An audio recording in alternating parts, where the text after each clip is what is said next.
بسم اللہ الرحمن الرحیم۔ توجہ فرمائیں، 5 منٹ کا درس، بہت اہم باتیں، اور یہ باتیں امام الانبیاء صلی اللہ علیہ وسلم کی، اللہ اور رسول کی باتیں سچی ہیں، اللہ کی قسم سچی ہیں، کوئی شک شبہ ہو سکتا ہے؟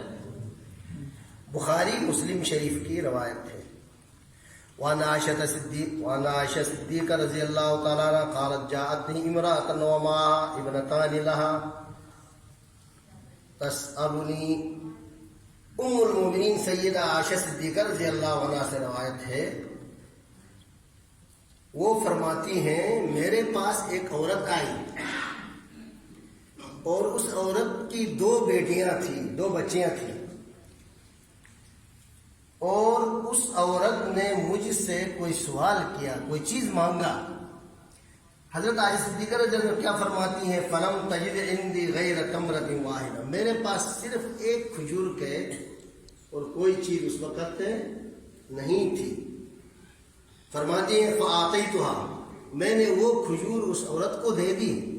اب دیکھیں وہ عورت کیا کر رہی ہے، فقسمتها بین ابنتیہا ولم تأکل منها، وہ کھجور آدھی اپنی ایک بچی کو دی، آدھی ایک بچی کو دی، اس کو ٹکڑے کر کے، اور خود کچھ بھی نہیں کھایا۔ ثم قامت فخرجت، پھر وہ عورت کھڑی ہو گئی اور چلی گئی۔ فدخل النبی صلی اللہ علیہ وسلم، امام الانبیاء صلی اللہ علیہ وسلم تشریف لائے۔ فحدثتہ، عائشہ صدیقہ رضی اللہ عنہ فرماتی ہیں میں نے یہ سارا ماجرا سرکار دو عالم وسلم کو بیان کیا۔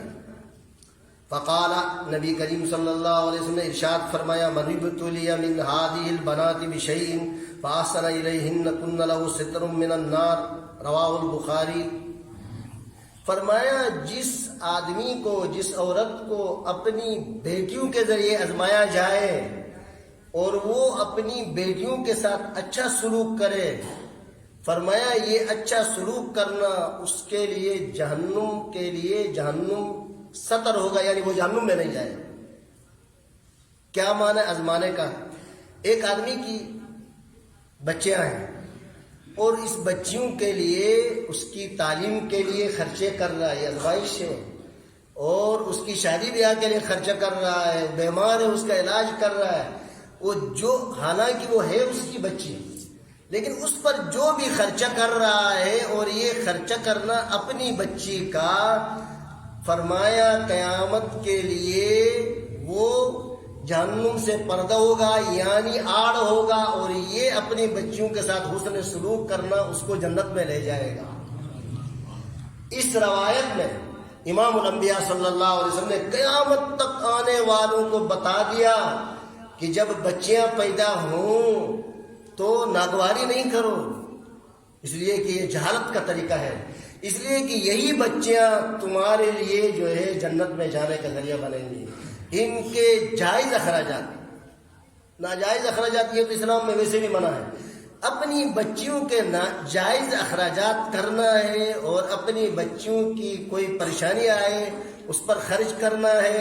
اور امام الانبیاء صلی اللہ علیہ وسلم نے اعلان فرما دیا بچیاں تمہاری ہیں لیکن تم ان پر خرچہ کرو گے، یہ بیٹوں کی نسبت ہمدردی کے زیادہ مستحق ہیں، یہ تمہیں جنت کے جانے کا ذریعہ بنیں گے۔ وعن انس قال قال رسول اللہ صلی اللہ علیہ وسلم من عال جاریۃ حتی تبلغ جاء یوم القیامۃ انا وهو هكذا وضم اصابعه، رواہ مسلم۔ امام الانبیاء صلی اللہ علیہ وسلم نے ارشاد فرمایا جو آدمی اپنی بچیوں کو تربیت کر کے جب بالغ ہو جائیں، نکاح کر کے رخصت کرے، فرمایا اس کا کیا انعام ہے؟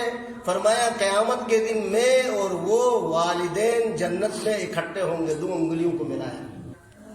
نبی اکرم فخر کائنات صلی اللہ علیہ وسلم نے فرمایا کہ یہی بچی اگر بغیر نکاح کے کسی سے ملتی، یہ جائز نہیں تھا، اس کے ماں باپ نے تربیت کیا اور تربیت کر کے اس کو رخصت کر دیا، اس کا انعام کیا ہے کہ امام الانبیاء صلی اللہ علیہ وسلم کے مال کے ساتھ اس والدین کا مال ہوگا جو اپنی بچیوں کو رخصت کرتا ہے۔